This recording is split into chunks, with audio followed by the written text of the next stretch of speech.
예, 지난주 수요일을 우리가 제2수요일이다, 참회 수요일 이렇게 얘기를 하죠. 지난주 수요일부터 이제 사순절 절기가 시작이 되었습니다. 이 사순절은요, 우리나라 말로 하면은 주일을 뺀 40일, 사순, 40일 동안 지키는 절기, 그게 바로 사순절이에요. 그런데 이제 이 기간 동안에 주일이 6번이 있어요. 그래서 실질적으로 지키는 날짜는 46일이 됩니다. 뭐 여러분들 사순절에 대해서 다 잘 아시겠지만 그래도 다시 한번 우리가 사순절이 시작이 됐으니까 제가 여러분들에게 사순절에 대해서 좀 소개를 해드리는 게 좋을 것 같아요. 이 사순절 그 마지막 주간 있지 않습니까? 6번째 주일, 종려주일인데 그 한 주간, 그때부터 주일부터 토요일까지를 우리가 뭐라고 얘기를 하냐면 성주간이라고 얘기를 하죠. 그죠? 성주간으로 지키는데 이걸 우리는 고난주간으로 이렇게 얘기를 합니다. 자, 이 고난주간에 그 금요일을 우리가 성금요일 이렇게 얘기하죠. 카프라이탁 이렇게 얘기하지 않습니까? 예. 이 날을 왜 그렇게 하느냐 하면은 예수님께서 이 날에 십자가에서 돌아가셨기 때문에 우리 이 성주간, 고난주간의 클라이막스다. 그래서 성금요일 이렇게 얘기를 하는 것입니다. 이 사순절 6번 주일은요, 각기 이름이 있습니다. 오늘 우리가 첫 번째 주일을 맞이했잖아요. 이 첫 번째 주일의 이름은 뭐냐면은 인보카비트라는 그 라틴어의 인보카비트. 그건 뭐냐면은 시편 91편 15절에 근거했는데 그가 내게 부르짖으리니 이런 의미예요. 그 말을 따서 인보카비트 그런 얘기인데 이게 무슨 의미겠습니까, 여러분? 그 시편 91편 15절에 보면 우리가 고난 당할 때 뭐 고난을 여러 가지 의미로 당할 수 있잖아요. 그죠? 내가 잘못해서 당할 수도 있고 죄 지어가지고 또는 뭐 원치 않았는데 고난 당할 수도 있고 어쨌거나 우리 삶에 고난이 많은데 하나님 앞에 부르짖으면 응답하신다. 그런 얘기예요. 그래서 오늘 우리가 이 약속의 말씀을 믿고 기도하면은 하나님께서 우리에게 응답하실 줄로 믿습니다. 자, 이 사순절은 우리 그리스도인들에게 굉장히 중요한 절기죠. 왜 그렇습니까? 우리가 우리를 위해서 고난당하신 그 예수님의 그 고난의 사건, 죽으신 사건, 이 십자가에 죽으신 사건을 우리가 다시 기억하는 거잖아요. 이 사순절이. 그 다음에 그 예수님께서 십자가에 고난당한 의미가 무엇인가를 다시 한번 되새기는 거예요. 그리고 우리 삶에 그걸 적용을 하는 거란 말이죠. 내가 어떻게 하면은 예수님의 고난을 따를 수 있을 것인가. 이걸 하는 기간이란 말이죠. 그래서요, 초대 기독교회, 중세 전에 초대 기독교회는요, 이 사순절을 굉장히 엄격하게 지켰습니다. 그래서 하루에 한 끼만 식사를 했어요. 저녁만. 저녁 한 끼만 딱 식사를 했는데 식사도 아무거나 안 먹었습니다. 뭐 먹었냐면 채소, 그 다음에 뭐 생선, 예. 그 다음에 달걀, 요거밖에 못 먹었어요. 요것만 허락이 됐어요. 예. 한 끼만 먹었는데. 그러다가 이제 9세기에 오면서 좀 완화가 되고 13세기에 오면서 간단하게 이제 식사를 먹게 됐어요. 그래서 굉장히 중요한 절기인데요. 우리가 이번 이 사순절을 어떻게 보내야 되겠습니까? 예수님이 이 사순절 동안에 우리에게 원하는 게 뭐겠습니까? 저는 확신하기를요, 예수님께서는 이 사순절 기간 동안에 우리가 예수님의 생애와 특별히 예수님의 고난에 대해서 묵상하기를 원하신다고 믿습니다. 그리고 예수님의 예수님이 어떤 분인가 이걸 더 깊이 깨닫고 그 다음에 예수님과 우리의 관계를 더 돈독하게 예수님과 우리의 관계를 더 친밀하게 다지기를 원하신다라고 저는 믿습니다. 그래서 우리가 오늘 본문을 통해서 그것을 위한 하나님의 메시지를 한번 찾아봅시다. 솔로몬 성전에 대해서 우리가 보고 있잖아요. 솔로몬 성전은 어디에 세워졌습니까? 자, 솔로몬 성전을 봅시다. 솔로몬 성전은요, 여러분 여기 보이세요? 여기가 모리아산이에요. 모리아산. 여기에 세워졌어요. 모리아산. 근데 지금은 뭐가 있느냐 하면은요, 여기에 그 회교의 황금사원이 여기 탁 있어요. 네. 여기가 모리아산이에요. 모리아산. 예수님 십자가에 못 박히신 골고다 언덕이 여기예요. 여기가 바로 성전이 지어진 곳이다. 그런 얘기. 모리아산. 역대하 3장 1절에 보면 솔로몬이 예루살렘 모리아산에 여호와의 전 건축하기를 시작했다. 그랬죠. 그죠? 그곳은 전에 여호와께서 그의 아버지 다윗에게 나타나신 곳이요 여부스 사람 오르난의 타작마당에 다윗이 정한 곳이라. 이 다윗이 왜 여기를 정했느냐면요, 이 모리아산은요 아주 유서 깊은 장소예요. 역사적으로 쭉 올라가 보면 아브라함이 자기 아들 이삭을 헌신했던 장소가 이 모리아예요. 알죠? 그죠? 모리아산에 바치라. 모리아에 바쳤잖아요. 그 다음 다윗이 하나님 앞에 범죄하고 난 뒤에 이 모리아산에 가가지고 회개의 제단을 쌓고 하나님 앞에 회개했던 곳이라고. 그러니까 여기가 어떤 장소입니까, 여러분? 간단하게 얘기하면 죄를 회개하고 하나님과 관계를 회복하는 것. 그렇죠, 그죠? 그 다음에 또 하나님께 자기를 헌신해가지고 복을 받는 것. 이렇게 간단하게 얘기할 수 있잖아요. 역사적으로 보면, 그죠? 요게 뭐예요? 요게 바로 성전의 역할이라고 할 수가 있는 거예요. 그래서 여기에 뭐가 딱 세워지는 겁니까? 성전이 딱 세워지는 거예요. 요 역사적인 장소에. 그래서 이제 이스라엘 백성들은요, 뭘 통해서? 성전을 통해서. 솔로몬이 성전을 딱 지으니까 성전을 통해서, 거기 성전에 누가 있습니까? 살아계신 하나님이 계시잖아요. 그죠? 그래서 이 성전을 통해서 하나님 앞에 나가서 죄사함 받고, 그죠? 하나님과 관계가 회복되고, 또 하나님께 자기를 드려가지고 복도 받고, 이런 장소로 쓰여지게 됐다는 거예요. 성전. 뭘 통해서? 구약의 이스라엘 백성들은 성전을 통해서 하나님께 나아갈 수 있어요. 뭘 통해서? 성전을 통해서. 이게 굉장히 중요한 겁니다. 예루살렘 성전에 가서 해야 되는 겁니다. 다른 장소는 안 되는 거예요. 그러나 이 예루살렘 성전은 불완전해요. 왜? 이게 건물이다 보니까 무너뜨려질 수가 있는 거예요. 무너졌잖아요. 그죠? 솔로몬 성전. 네, 불완전한 거예요. 그래서 하나님께서는 완전한 성전을 다시 건축을 하셨어요. 자, 그 성전이 뭐겠습니까? 그 성전. 여기 보십시오. 요한복음 2장 21절에 보면 그러나 예수는 성전된 자기 육체를 가리켜 말씀하신 것이라. 그러니까 요한이 뭘 얘기를 해주고 있느냐 하면요, 예수님이 자기 몸을 뭐에 비유했느냐 하면은 내 몸은 성전과 같다. 이렇게 비유를 했다는 겁니다. 예수님의 몸이 뭐라고요? 그러니까 예수님의 몸이라는 건 예수님의 꼭 몸뿐만 아니라 전인격을 얘기하는 겁니다. 예수님 자체가 뭐다? 성전이다. 그런 얘기예요. 여러분, 어떻게 예수님의 몸이 성전이 될 수 있습니까? 예수님이 어떻게 성전이 될 수 있습니까? 두 가지 의미로 성전이 될 수가, 두 가지 근거 때문에 될 수가 있습니다. 자, 첫 번째로 성전에는 누가 있습니까? 하나님이 계시면 성전이잖아. 그죠? 여기가 옛날에 은행하던 데인데 여기 성전이 됐어요. 교회당이 됐어요. 그죠? 여기 하나님 계시기 때문에 교회당인 거나 마찬가지인데 우리가 예배 드리니까. 자, 성전에는 누가 있습니까? 하나님이 존재하셔야 성전인 거예요. 그러면 여러분, 예수님 한번 생각해 보십시오. 예수님은요, 인간이면서 하나님이잖아. 그죠? 그렇죠?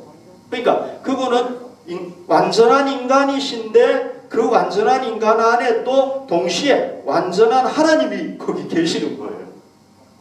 이해가 됐죠? 그죠? 그러니까 성전인 거예요. 우리도 성전이라고 그러잖아요. 왜? 성령님이 우리 안에 계시니까 성전이 되는 거예요. 예수님이 성전인 거예요.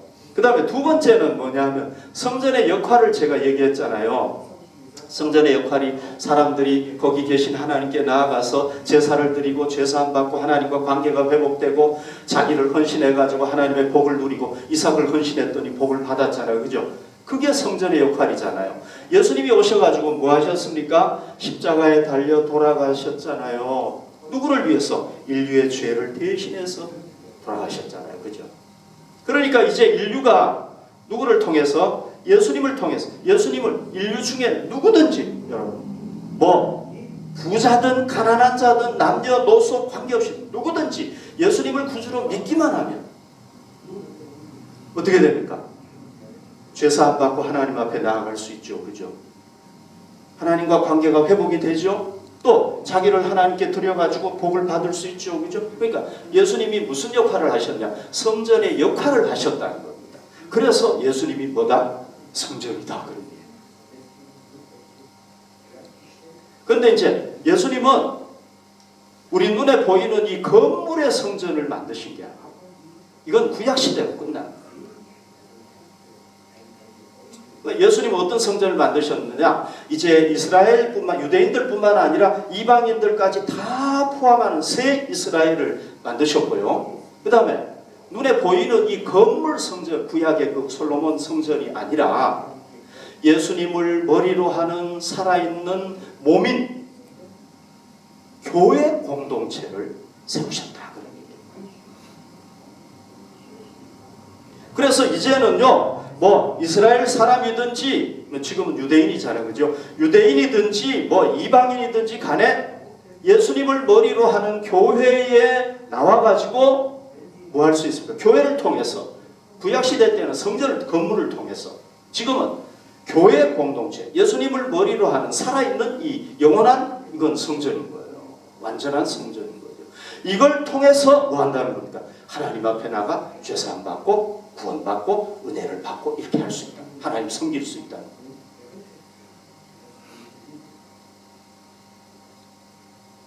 아멘.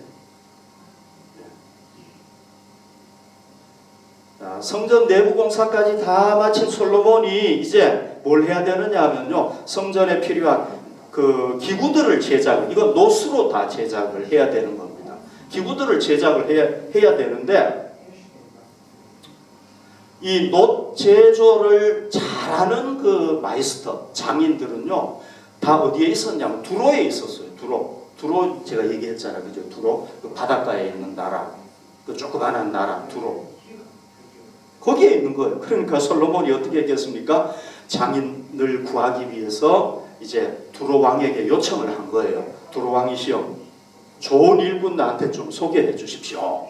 그랬더니 두로의 왕이 이름이 뭐냐면 히람 왕이에요. 히람 왕인데 이 히람 왕이 자기 이름하고 똑같은 히람 마이스터를, 이 사람은 노 일에 아주 뛰어난 사람인데 이 사람을 소개를 해주고 청거를 한 거예요. 그러니까 이 사람이 픽업이 돼가지고 와가지고 이제 일을 하게 되는 겁니다.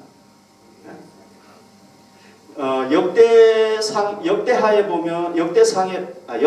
보면 후람이라고 하기도 해요. 후람, 히람 이렇게 얘기를 하고 있는데 이 사람은요, 어머니는 유대인이고 아버지는 두로 사람인데, 그러니까 이방인으로 산 거예요. 하나님 안 믿고 산 거예요. 솔로몬 왕이 사람을 보내어 히람을 두로에서 데려왔다. 그랬죠, 그죠? 솔로몬 왕이 사람을 보내어 히람을 두로에서 데려왔다. 그러니까 여기서 사람을 보냈다는 건 뭐냐 하면요, 특별 사신을 보냈다는 거예요. 이 사람 데려오기 위해서. 그래서 사신들이 거기까지 갔겠죠, 그죠? 걸어가지고 뭐 말을 타고 간지 모르겠는데 아무튼 가가지고 히람을 어떻게 한 거예요? 특별히 대접하면서 데리고 온 거예요. 이 특별 사신이잖아, 그죠? 아무나 안 보냈겠죠, 그죠? 특별한 사람을 보냈겠죠. 자, 그 당시에 두로는요 조그만한 나라예요. 이스라엘은요 엄청 큰 나라, 그 당시에 최고 강대국이었어요. 솔로몬 왕은요 존경받는 지혜로운 왕이었어요. 세상에서 가장 지혜로운 왕이. 그 나라는 어떤 나라예요? 부유한 나라였어요. 그러니까 이 히람이 어떻게 되겠습니까? 뭐 예를 들면 뭐 아프리카의 일꾼이 미국으로 픽업돼 가는 거랑 똑같은 거란 말이죠. 그러니까 좋았겠습니까? 안 좋았겠습니까?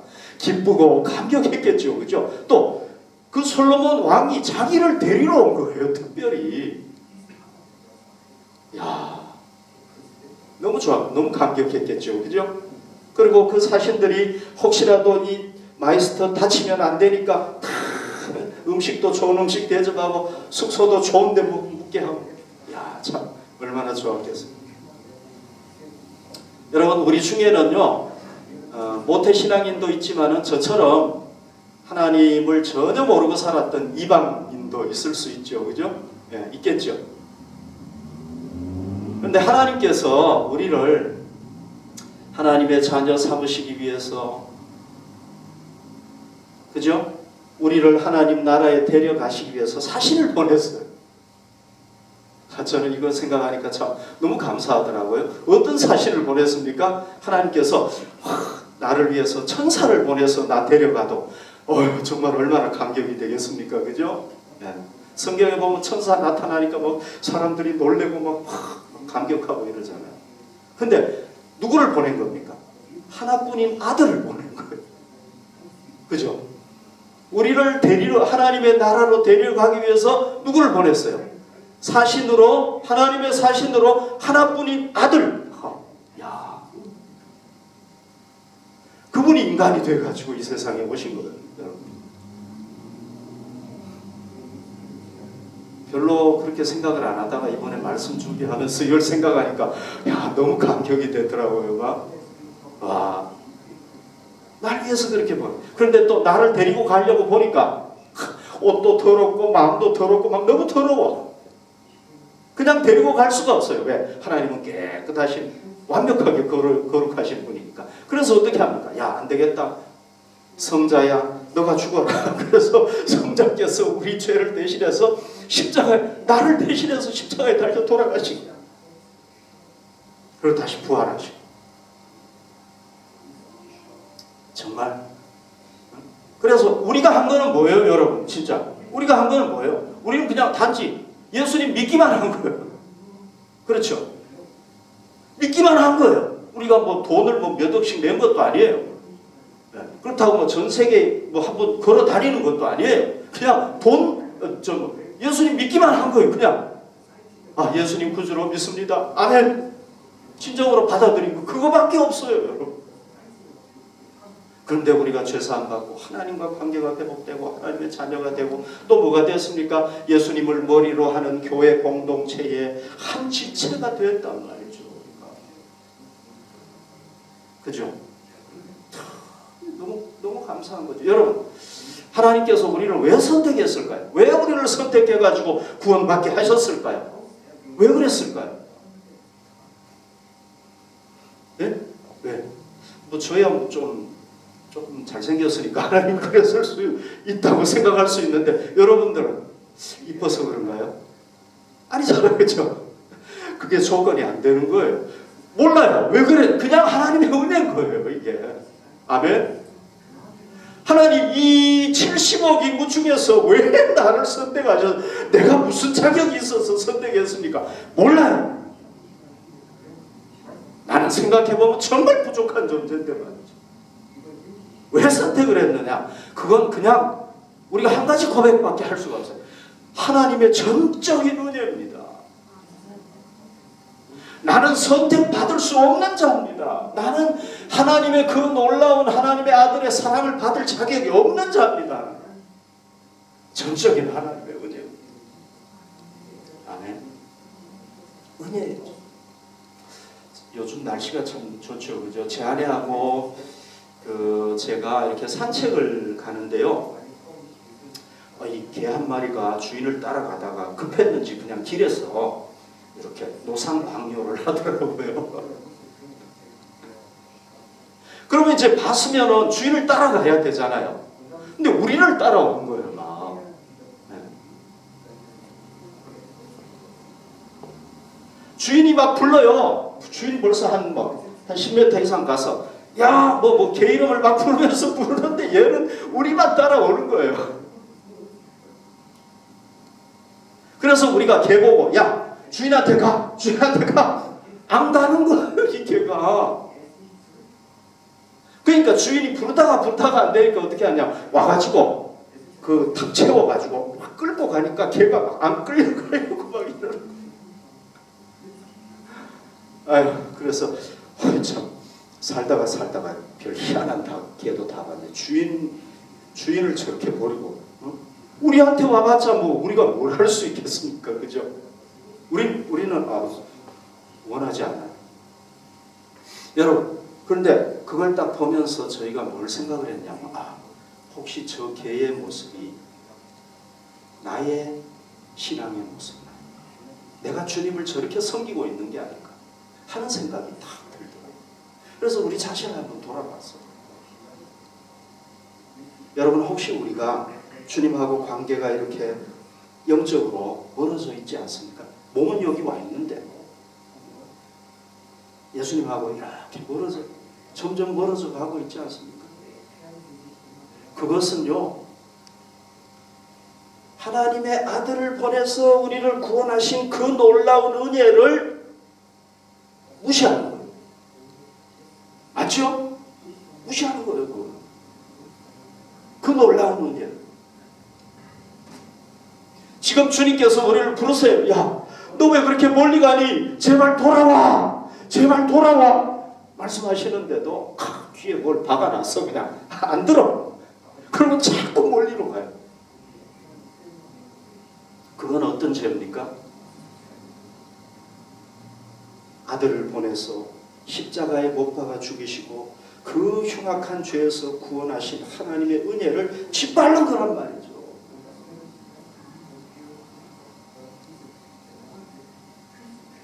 우리가 구원에 대한 감격, 구원에 대한 기쁨을 잊어버리고 그냥 습관적으로 형식적으로 신앙생활을 하면요,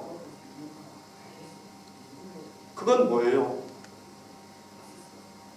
우리를 막 열정을 가지고 사랑하시고 생명을 다해서 사랑하시고 너무너무 사랑하시는 그 하나님의 마음을 막 아프게 하는 거예요. 그렇죠, 그죠? 우리 주님은 뭐 그냥 대충 우리를 사랑하시는 게 아니란 말이죠. 어떻게 사랑하십니까?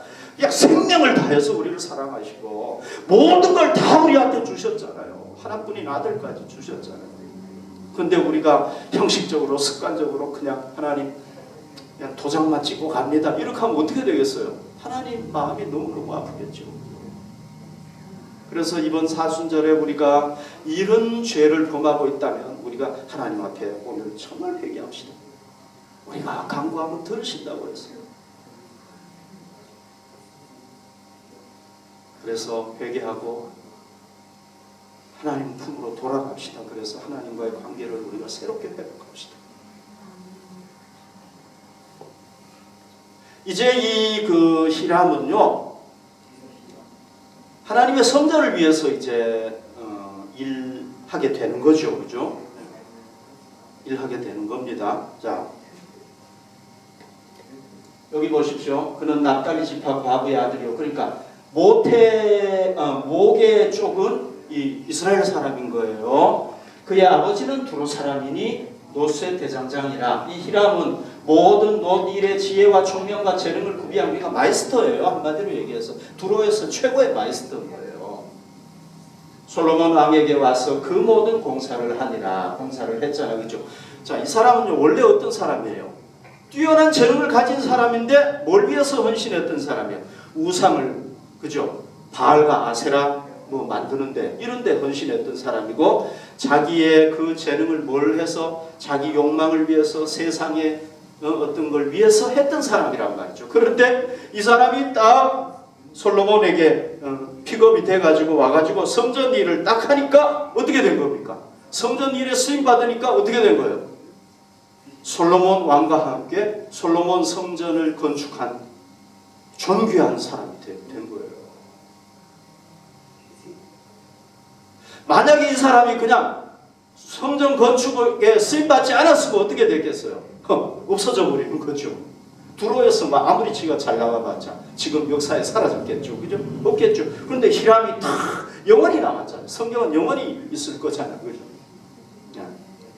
그러니까 영원히 남았단 말이에요. 하나님께서는 이 히람을 선택하신 이유가 뭐냐면은, 야, 너 그렇게 헛되게 쓰임 받지 말고 나를 위해서 정말 존귀하게 쓰임 받아봐라. 그래가지고 선택을 한 거야. 그러니까 선택된 게 감사한 거죠. 자기는 그걸 몰랐을 수도 있는데 지금 만약에 그 사람이 이 성경을 읽었으면 와 진짜 감사하게 그랬을 거예요. 그렇죠, 그죠? 여러분, 하나님께서 우리를요 그를 위해서 쓰시기 위해서 선택한 거예요. 맞죠? 아멘. 그를 위해서 쓰시기 위해서. 그러니까 우리가 하나님을 위해서 헌신하면 어떻게 되는 거예요? 존귀하게 쓰임받게 돼요. 귀하게 쓰임받게, 소중하게 쓰임받게, 정말 가치 있게 쓰임받게 되는 거예요.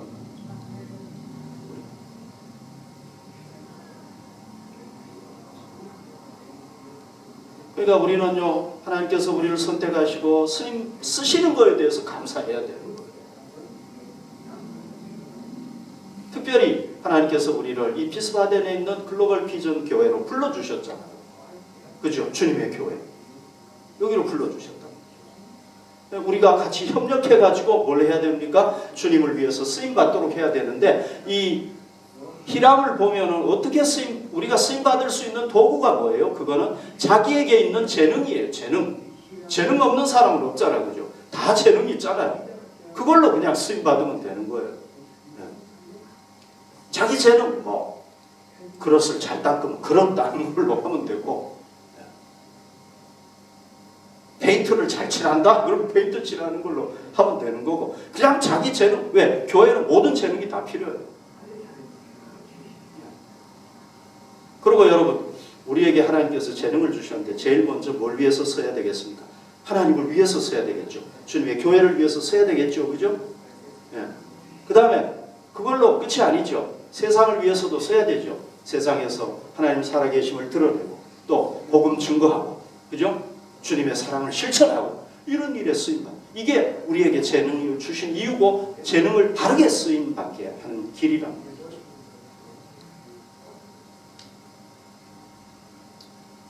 이 히람이 여러 가지를 만드는데요. 노스로요. 첫 번째 만든 게 뭐냐면은 두 기둥이에요. 성전 앞에 두 기둥인데요. 여기에 여러분 잘 보이나요? 이게 기둥이에요. 기둥.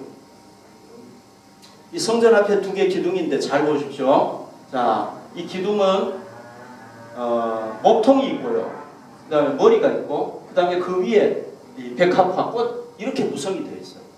오늘 성경 읽으면 막 복잡한데 간단하게 설명하면 그런 거예요. 자, 요게 몇 규빗이냐면은 18규빗이에요. 18규빗이면은 뭐 그냥 한 4.5cm, 1규빗이 4.5cm 정도 되는 거니까 그냥 대충 18규빗이면은 그냥 한 9m 정도, 절반 좀 안 되지만 그냥 대충 한 9m 정도 이렇게 생각하시면 돼요. 9m. 그리고 이제 이거 원통형인데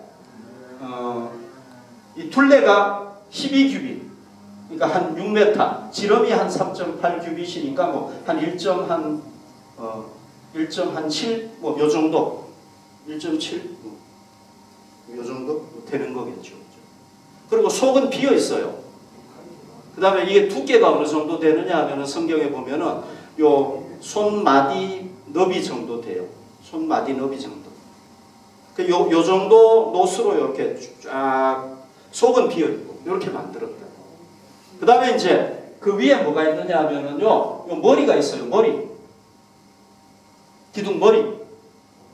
그 다음에 그 위에 이제 꽃을, 백합화 꽃을 만들었는데요.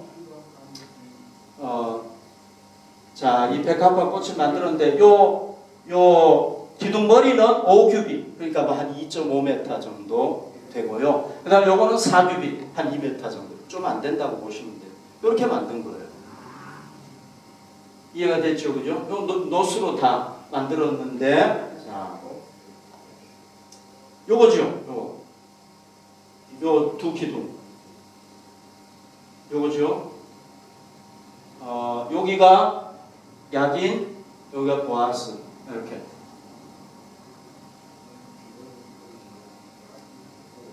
여기 잘 보시면은요, 17절에 보면, 기둥 꼭대기에 있는 머리를 위하여 바둑판 모양으로 얽은 그물과 사슬 모양으로 따은 것을 만들었으니 이 머리에 일곱이요 저 머리에 일곱이라. 이게 무슨 얘기냐 하면 이런 얘기예요. 여기에 보면요, 이 머리처럼 이렇게 따은 게 나오잖아. 그죠? 요게 7개라는 거예요. 여기도 7개. 총 14개가 되는 거죠. 그 다음에 이제 여기 그물처럼 요렇게 또 둘러쌌어요. 바둑판처럼. 그림으로 보면 참 쉬운데 말씀 읽어보면 되게 어려워요. 그 다음에 자, 주랑 기둥 꼭대기에 있는 머리에 4규빗은 백합화 모양으로 만들었다. 아까지 봤죠, 그죠? 백합화 모양. 4규빗 정도 되니까 2m 정도 좀 안 된다 이렇게 보시면. 이걸 이제 먼저 딱 만든 거예요. 그러니까 저 성전 앞에 이제 2개 기둥이 딱 이렇게 약인 보아스 이렇게 딱 이제 만든 거죠, 그죠? 오른쪽에 밖에서 볼 때 오른쪽에 약인, 왼쪽에 보아스 이렇게 이제 되는 거죠. 딱 만들고 난 뒤에 솔로몬이 이제 이름을 붙인 거예요. 아, 요거는 약인, 요건 보아스. 이렇게 딱 붙였는데 이 약인의 이 이름의 의미가 뭐냐면은 그가 세우신다, 하나님이 세우신다 이런 얘기예요. 그 다음에 보아스는 그 룻기에 보아스 나오잖아요. 그 이름 똑같은 거예요. 그 보아스는 하나님 그에게 능력이 있다 이런 얘기예요. 그러니까 이 두 단어의 의미가 뭐냐면 하나는 하나님의 주권자 하나님이 주권자시다. 그러니까 성전을 세우시는 분이 누구냐? 하나님이시다 그런 얘기예요. 그 다음에 또 하나는 하나님의 능력을 얘기하는 거예요. 하나님의 주권, 하나님의 능력. 그러니까 하나님의 능력으로 이 성전을 유지해 가신다 그런 얘기예요. 그래서 약인 보아스 그가 세우신다. 그에게 능력이 있다. 이렇게. 그러니까 이스라엘 백성들은 이제 성전에 들어오고 나가면서 약인 그가 세우신다. 보아스 그에게 능력이 있다. 이걸 상기하면서 왔다 갔다 하면서 깨달았겠죠, 그죠? 여러분 이 약인과 보아스를 통해서 우리가 배워야 될 게 뭐냐면요, 우리가 하나님 앞에 쓰임 받기 위해서 어떻게 해야 되는지 방법이 여기에 나와 있어요. 우리가 신앙생활을 바르게 하는 원리도 여기에 나와 있고요. 여기에 다 나와 있어요. 이스라엘 백성들을 누가 세우시는 겁니까? 하나님께서 세우시고, 그죠? 그가 주권자예요. 사람이 세우는 게 아니라. 이스라엘이 힘이 있으려면 뭐 해야 되는 겁니까? 하나님께서 힘이 되어 주셔야 된다. 인간의 힘은 부족하다. 그러니까 우리가 하나님의 일꾼으로 쓰임받기 위해서는, 우리 재능으로 쓰임받기 위해서는 두 가지가 필요한 거란 말이에요. 세상 사람들은요, 이게 세상 사람들하고 다른 거예요. 불신자들은요, 어떻게 하면 쓰임받는 거예요? 자기 뜻대로, 그죠? 자기 뜻대로. 그 다음 자기 지혜와 힘을 발휘해서 최선을 다하면 쓰임받는 거예요. 우리는 그렇게 쓰임받으면 쓰임을 못 받아, 오히려. 그죠? 그건 하나님 앞에 저주받는 거예요. 하나님 제껴놓고 하나님 내가 하겠습니다. 내 지혜로 하겠습니다. 내 능력으로 하겠습니다. 하나님 좀 비키세요. 그러면 저주받는 거예요. 안 되는 거예요. 우리는 어떻게 해야 돼요? 어떻게 해야 쓰임받을 수가 있습니까? 하나님의 주권을 인정해야 되는 거예요. 하나님 나를 통치해 주십시오. 그러니까 히람이 설계도가 벌써 다 돼 있는 거 가지고, 그 설계도 다윗이 준 거 가지고 그대로 한 거예요. 자기가 뭐 창조해서 이걸 한 게 아니라 하나님의 주권을 인정하는 거예요. 그 다음에 우리가 할 때 나는 힘이 있으니까 내가 해야 된다. 그게 아니에요. 하나님 내게 힘 주시기 바랍니다. 나는 힘이 없습니다. 능력이 없습니다. 하나님의 힘을 받아서 할 때 쓰임받는 거예요. 그러니까 우리가 신앙생활 할 때도 마찬가지예요. 자기가 잘난다고 막 하나님 챙겨놓고 자기가 알아서 신앙생활 하면은 이거는 0점 안 되는 거예요. 망하는 길이에요. 하나님께서 주권자가 되셔서 나를 이끌어 주십시오 하고 나는 따라가는 거예요. 그 다음에 그의 힘을 받아서 하는 거예요. 그렇게 할 때 어떻게 된다고요? 승리하는 신앙생활 되고 쓰임받게 된다. 맞는지 안 맞는지 여러분 한번 해보십시오. 해보면 알아요. 알겠죠? 성경의 위대한 신앙의 인물들은 하나님의 주권을 인정하고 하나님의 힘을 받아서 한 사람들이란 말이죠. 그래서 여러분 우리도 이 약인과 보아스를 항상 생각합니다. 저 성전에 우리가 여기 들어올 때마다 없지만 솔로몬 성전에 있던 그 약인과 보아스를 생각하면서 그가 세우신다. 그가 능력이 있다 하는 걸 항상 생각하면서 우리가 할 수 있기를 바랍니다.